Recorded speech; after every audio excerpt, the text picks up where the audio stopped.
অভিনয় জগতে আসার শুরু থেকেই আমি চেষ্টা করে গেছি আপনাদের হৃদয়ে একটা জায়গা করে নেয়ার, আর সেটা আপনারা আমাকে দিয়েছেন অনন্ত ভালোবাসা আর সমর্থনের মাধ্যমে।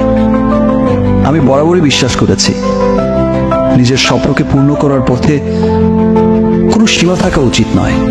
সিনেমার পর্দায় যেমন বারবার নিজেকে চ্যালেঞ্জ করেছি, তেমনি আজ এক নতুন অধ্যায় পা রাখতে যাচ্ছি।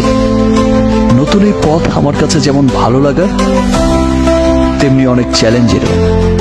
আমি বিশ্বাস করি এতদিন আপনারা আমাকে যেভাবে ভালোবেসে আগলে রেখেছেন, একইভাবে নতুন এই পথে আপনারা আমাকে সেভাবেই ভালোবেসে আগলে রাখবেন।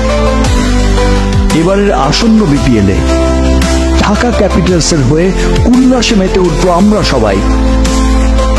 একসাথে চিৎকার করে বলবো, টুগেদার উই রাইজ। দেখা হবে বিপিএল এর মাঠে, ঢাকা ক্যাপিটালস।